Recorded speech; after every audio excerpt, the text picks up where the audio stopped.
এবং তবলা মৃদঙ্গী আছেন আমার পরম স্নেহভাজন সুষমা সাহা, আর আমার সাথে সহশিল্পী হিসেবে আছেন।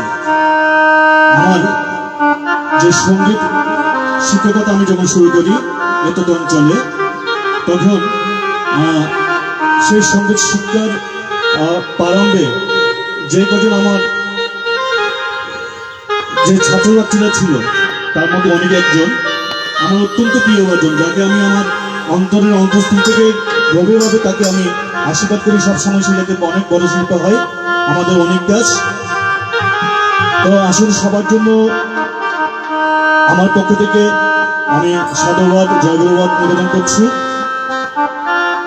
পরম দয়ালের সেই লীলা আস্বাদনে আমরা বলতে হব।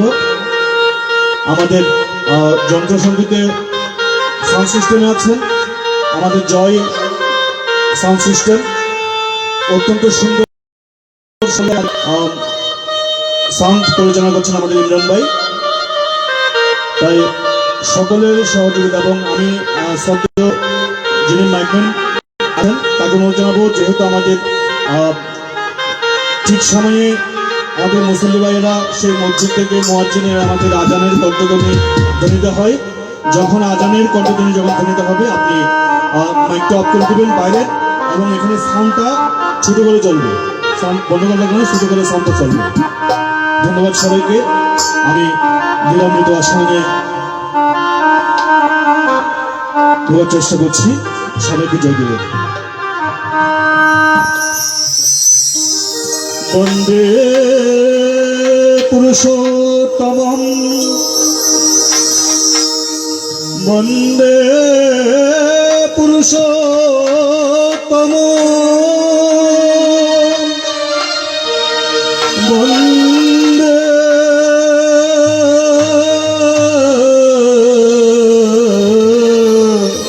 পুরুষোত্তম বন্দে লোকতিলকম সারততবার্তা বিভূষণ অমর কীর্তিত সার নম প্রবুদ্ধম লোকজীবন কনয় প্রমতয়াগুদীপনম বন্দে জীবন জীবন সৎপুরুষ গুরু ব্রহ্ম গুরু বিষ্ণু গুরুদেব মহেশ্বর গুরুদেব পরম ব্রহ্ম তন্ময় শ্রী গুরু নমঃ। অকন্দ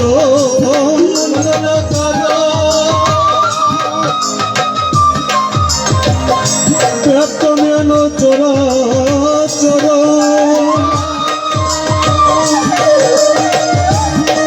পদম দর্শিত মেন গুরুবে উন্নত শ্রী জগন্নাথ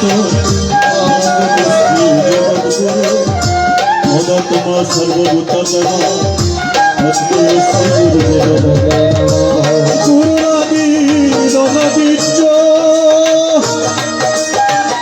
গুরু পরম দৈবতম গুরু পরম দরস্তি তন্ময় শ্রী গুরুদেব পরমানন্দম পরম সুখদম কেবলম জ্ঞানবন্তিম গঙ্গাতীতঙ্গমন সতীশম গৌতমস্বাদিলোক্ষম এবং নিত্যনির্মলমচলা সর্বদী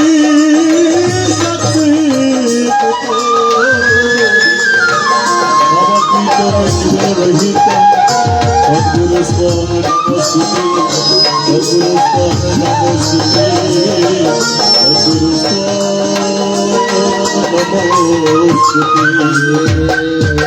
গুরু কৃপাহি কেবল গুরু কৃপাহি কেবল জয় রামকৃষ্ণ প্রেমানন্দ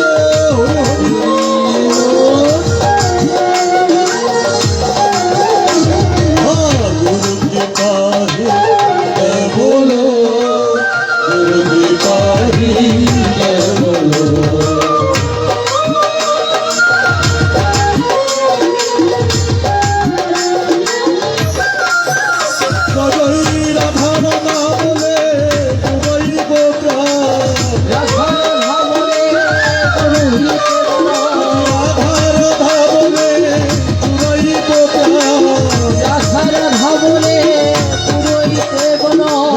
রাধা রাধা রাধা নামে জুড়াইল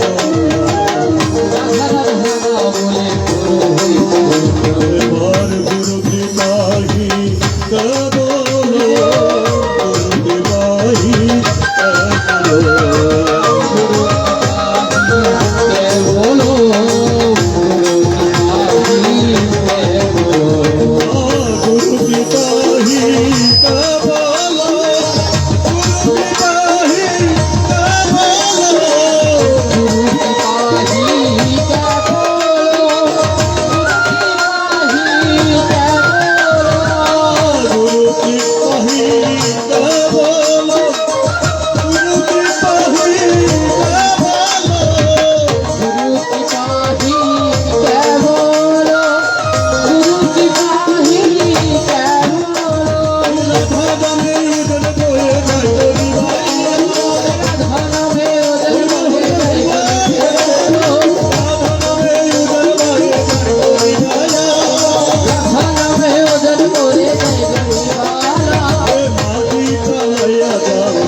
যেহেতু আমরা শুরু করেছি দেরিতে, সুতরাং গুরু বন্দনাটা একটু ছোটখাটোভাবে করলাম।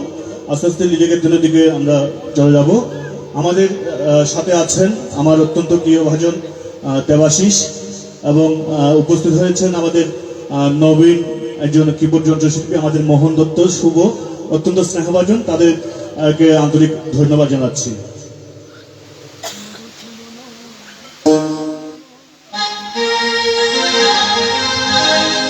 আমার মাতালের একটি গান দিয়ে আমরা বিরোধী লীলাকীর্তনের দিকে প্রবেশ করব। আমার সে 70 জায়গা থেকে বর্তমান পরম প্রভু পর্যন্ত সবাইকে স্মরণ করে আমার মাতালের একটি গান দিয়ে চেষ্টা করব। সবাই সাথে থাকবেন।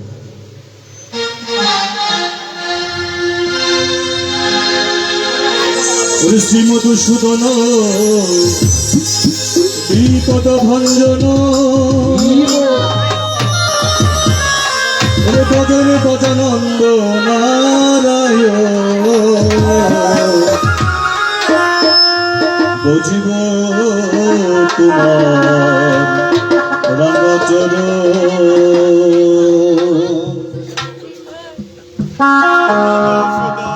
শ্রীমধুসূদন বিপদ ভঞ্জন, শ্রীমধুসূদন বিপদ ভঞ্জন ভজের গজানন্দ নারায়ণ।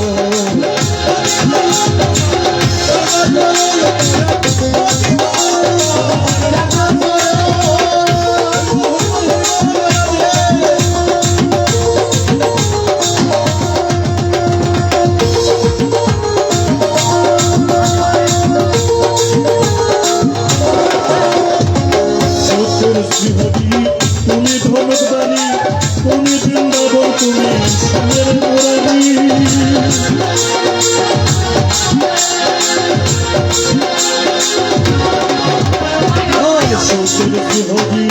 তুমি ধনদানি, তুমি বৃন্দাবন, তুমি সুরের বসবি। হরিবল হরিবল করেছিল দুঃখের জয়, হরিবল করেছিল তোকের জয়, হরিবল হরিবল করেছিল তোকের জয়, হরিবল বলে জয়।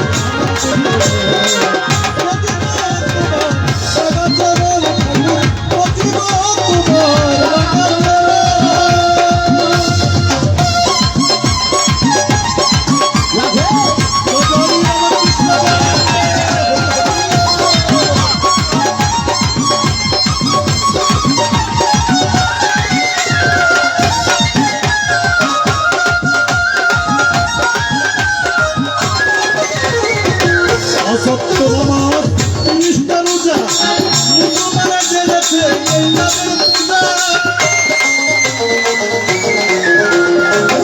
অসত্য নামাজ তিরিশটা রোজা মুসলমানরা জেনেছে এই নামের পূজা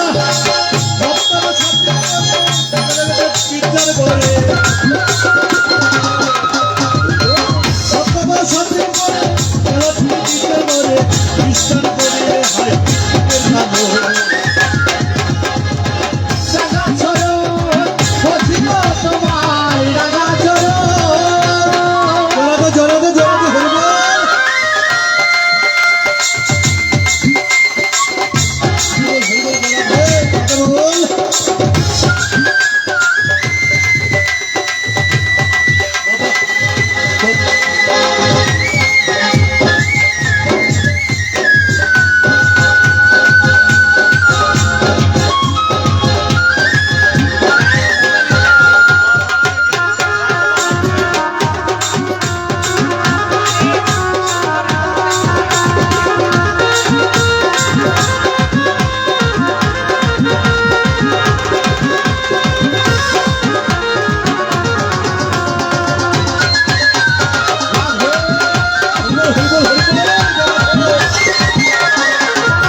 বুদ্ধ ধর্ম অহিংসা পরম ধর্ম কবি যোগ সাধনে জঙ্গলে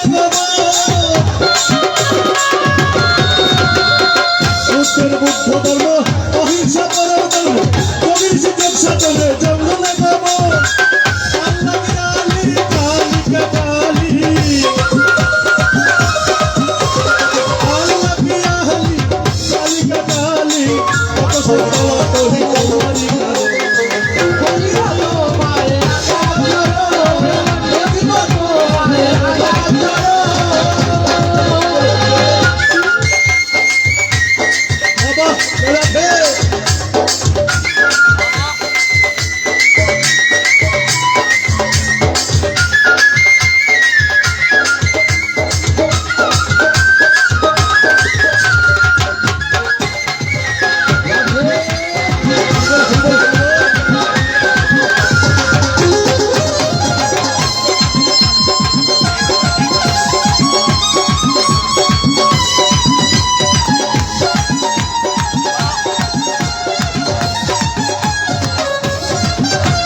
তোমার স্মরণে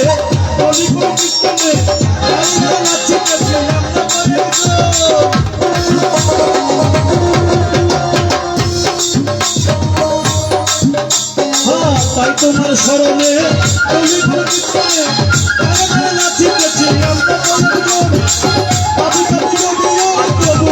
তুলে নিও তবু পাগল রাজাকে তুলে নিও পাগল রাজাকে তুলে নিও ছেলে নিও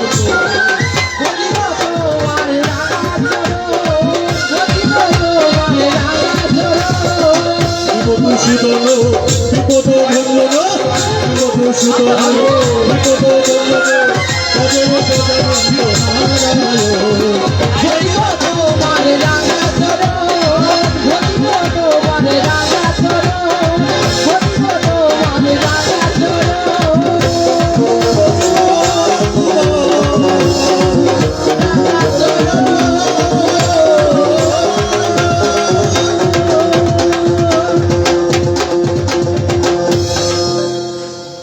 আমার মাথালের গান দিয়ে সেই সত্য ক্রেতা দাপর কলি ভগবান বুদ্ধ হযরত মুহাম্মদ সাল্লাল্লাহু আলাইহি ইসলাম যীশু খ্রিস্ট সহ সকলের পাদে পদ্মে প্রণাম জানিয়ে এবার চেষ্টা করব দয়াল ঠাকুরের লীলা কীর্তনে আস্তে আস্তে প্রবেশ করার জন্য।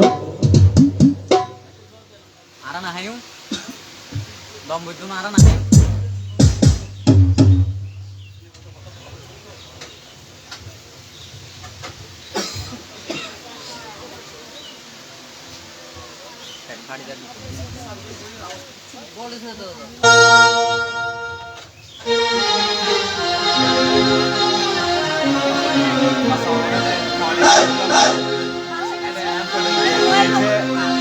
ওরে শিব ঠাকুরের প্রেম বাগানে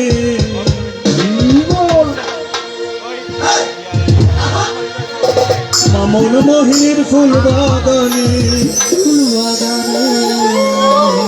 ওরে ফুটিল কোন ফুল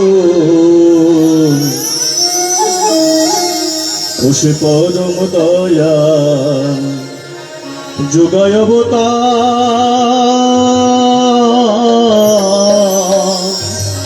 ওরে ঠাকুর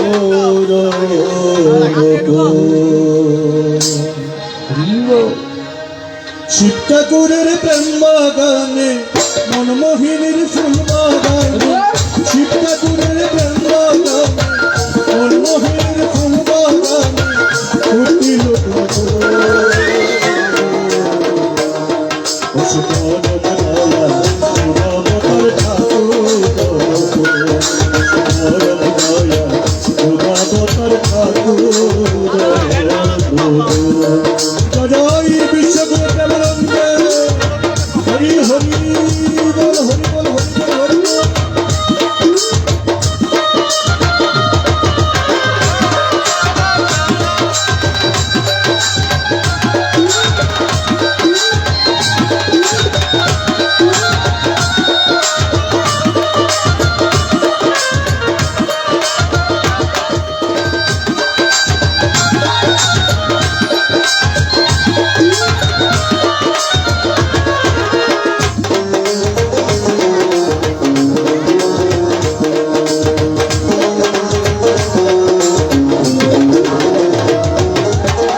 সেদিন সন্ন্যাসীর বদনে হইল যে ধনী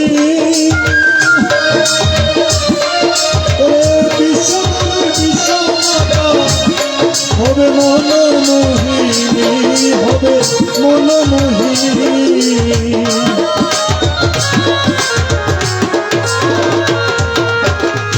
আমার দয়াল ঠাকুর যেদিন আসবে যখন ভগবান আমাদের আদি গোবিন্দ পৃথিবীতে আসছেন ঠিক তখন থেকেই একটি শুভ বার্তা আমাদের পৃথিবীতে দিয়ে গেছে। সেটি কখন? যখন আমার অনাদি আদি গোবিন্দ মা দলিগুলির গর্ভে তিনি আছেন, আমার পিতা বসুদেব সেদিন কংসরাজ আমার ভগবান শ্রীকৃষ্ণের মামা আমার ভগবান মা এবং বাবাকে নিয়ে রথ করে চলে যাচ্ছে। তখন দেবগানে হলো, হে কংস, যাদেরকে তুমি রথে করে নিয়ে যাচ্ছে তার অষ্টম গর্ভের সন্তান তোমার প্রাণ হাসিবে। যুগে যুগে যখন ভগবান যখন এই পৃথিবীর বুকে যখন আসেন তখন আগাম একটি বার্তা দিয়ে যায়। শ্রী ঠাকুরের পরিচর্য যখন পৃথিবীতে যখন আসবেন তখন আমার মা সন্তান সম্ভবা, তখন আমার দয়া ঠাকুর আমার মাতৃগর্ভে লালিত হচ্ছে। ঠিক এমন সময় একদিন এক গেরুয়াদারের সন্ন্যাসী ঠাকুর বাড়িতে আসলো। ঠাকুরের দিদিমা ছিলেন কৃষ্ণ সুন্দরী দেবী, অত্যন্ত একজন বৈষ্ণব কৃষ্ণ প্রাণা। সেই যখন আসলেন তখন মাতা কৃষ্ণ সুন্দরী দেবীকে বলছে, মা আমি ভিক্ষা দিব, আমাকে কিছু ভিক্ষা দিন। তখন মাতা কৃষ্ণ সুন্দর দেবী কি করছেন, ঘরের ভিতর থেকে ভিক্ষার ডালা নিয়ে আসছে সন্ন্যাসীকে দেওয়ার জন্য। সন্ন্যাসী বলছে, মাগো আমি তো তোমার কাছ থেকে ভিক্ষা গ্রহণ করবো না। বলছে তাহলে? বলছে এই ঘরে এক সন্তান সম্ভব মা আছে, আমি তার হাতে ভিক্ষা নেব। তখন আমার মাতা কৃষ্ণ সুন্দর দেবী বলছে, বাবা এটা তো আমার মেয়ের অমঙ্গল হবে, আমার মেয়েদের ঘরের বাইরে যেতে হয়, আমার গ্রাম অঞ্চলের মায়েরা যখন সন্তান সম্ভবা হয় তখন একটি দিনের পরে, একটি মাসের পরে মাকে আর ঘরে বের হতে দেয় না, কারণ অমঙ্গল হবে বলে মা। ঠিক সেই সময় কৃষ্ণ সুন্দরী মা বলছে যে বাবা, আমার মেয়ে যদি ঘরের বাহির যদি হয় তাহলে মেয়ে তো অমঙ্গল হবে। সন্ন্যাসী বলছে না মা, কোনো অমঙ্গল হবে না, আমি শুধু ভিক্ষার কাজ নিব আর চলে যাব। সন্ন্যাসীর সেই জোড়াজড়িতে এবার আমার মাতা মনোহরী দেবী ভিক্ষার ডালা নিয়ে আসলো।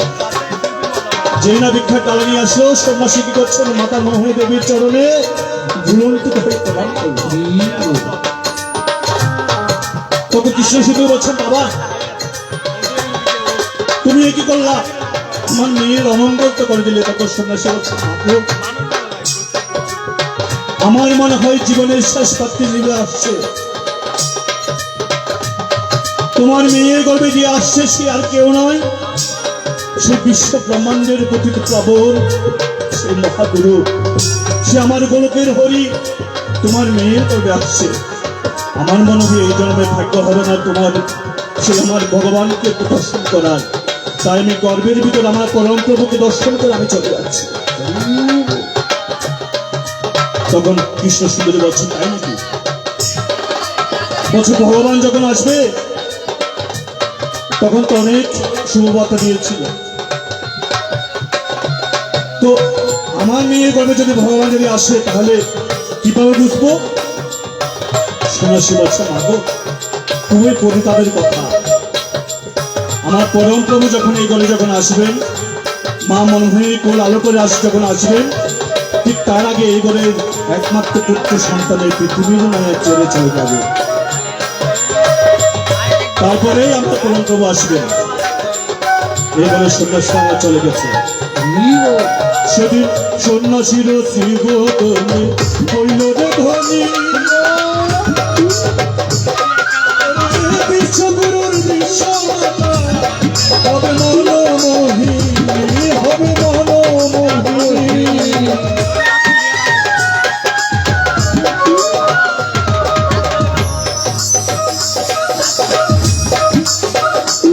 সেদিন সন্ন্যাসীর শ্রীগোধনী হইল রে ধনী,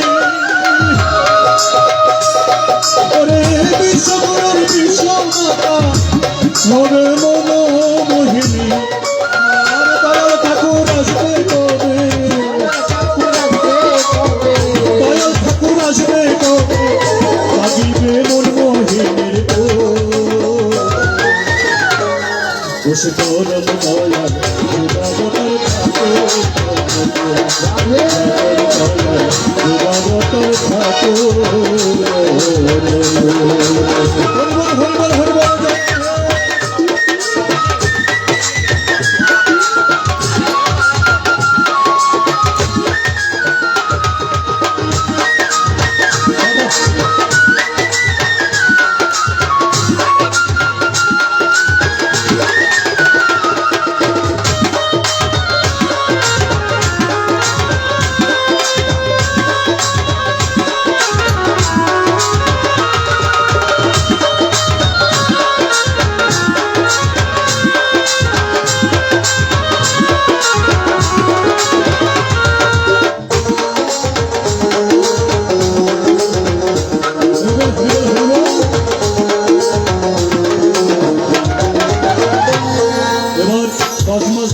হইল গত কেন আসে না,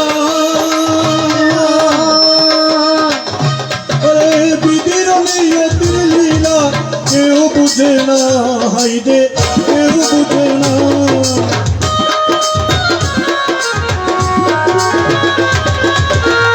আমার অত্যন্ত প্রিয় বাজন দোলন বসা এসেছে, তাকে সাধুবাদ জানাচ্ছি, জয়গুরু নিবেদন করছে আমার অত্যন্ত প্রিয় ছাত্র এবং ছোট ভাই, আমি তাকে সাধুবাদ জানাচ্ছি। 10 মাস 10 দিন হইল কত কেন আসে না,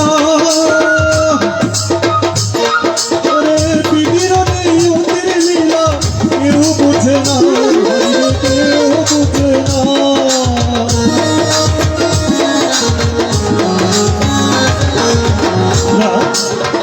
সবাই জানি যে সন্তান ভূমিষ্ঠ হয় 10 মাস 10 দিন পরে। এখন বিজ্ঞানের ভাষায় 9 মাস 9 দিনে সন্তান ভূমিষ্ঠ হয়ে যায়। সেদিন আমার মায়ের গর্ভের বয়স 10 মাস চলে যায়। 10 মাস 1 দিন যায়, 2 দিন যায়, এভাবে 10 দিন চলে যাচ্ছে। কিন্তু মায়ের সে যে গর্ভের যে বেদনা, সেই বেদনাটুকু আমরা মায়ের নাই। এভাবে 10 মাস 15 দিন যায়, 10 মাস 20 দিন যায়, তারপরে সেই প্রসব বেদনাটি আসছে না।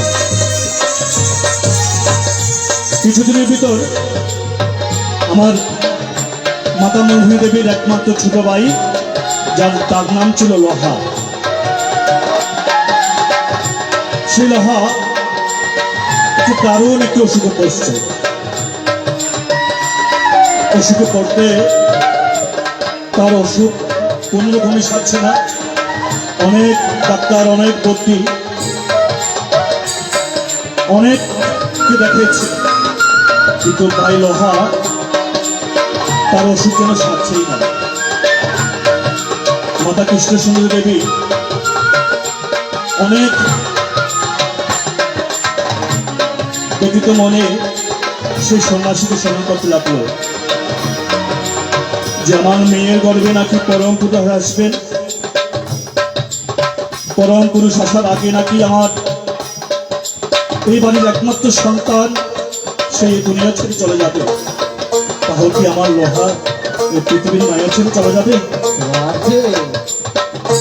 একজন মা, একজন বাবা এই পৃথিবীর সন্তানকে লালন পালন করে, সন্তান বড় হলে সেই পিতাকে মাকে সে ভরণ পোষণের দায়িত্ব নেবে সেই জন্য? আসলে না, আসলে না। যেদিন পিতা যেদিন এই ভবের মাঝে সঙ্গ করে ওই পারে যখন চলে যাবে, তখন সন্তান তাকে কাঁধে করে নিয়ে যাবে শ্মশানে, একটু মুখে দেবে আগুনি। সে আশায় কিন্তু একটি পুত্র সন্তান মা বাবা চায়। তো সেদিন আমার সেই লোহা এই পৃথিবীর মায়া ছেড়ে চলে যাচ্ছে। যখন 10 মাস 11 মাস চলছে, ঠিক এইভাবে একদিন হঠাৎ করে সেই লোহার জীবন বাতি নেমে গেল। জীবন বাতি যখন নেমে গেল, তখন মাতা কৃষ্ণ সুন্দরী দেবী তার দু চোখের জল ছেড়ে দিয়ে বলছে, হাই ঠাকুর, হে পরমেশ্বর ভগবান, আমি কাকে নিয়ে এই পৃথিবীতে থাকবো? যে একটিমাত্র সন্তান আমাকে মা ডাকতো, আর সেই মা ডাকতে বলার মতো কেউ রইল না। ভক্ত কবি বলছে, আমার পোষা পাখি উড়ে যাবে,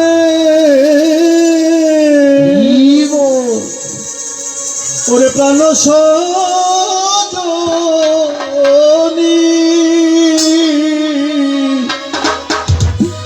একদিন ভাবি নাই মনে, ওরে সে কি আমায় বলবে কত,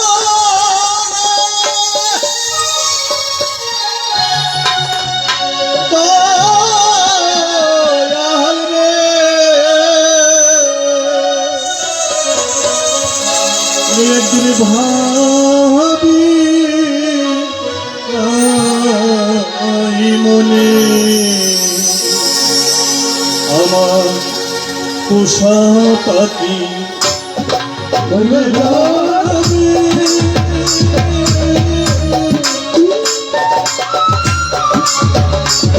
একদিন ভাবি মনে, আজ আমার সেই চলে যায়। যেই সন্তানকে আমি লালন পালন করেছি, সেই পাখি আমার আজ অনেক দূরে চলে যায়।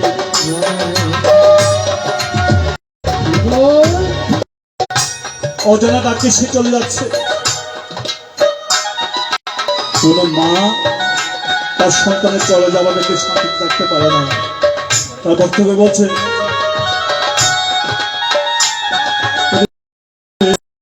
পাখি কথা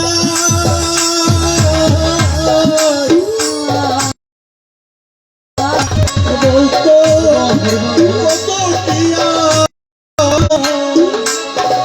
শুধু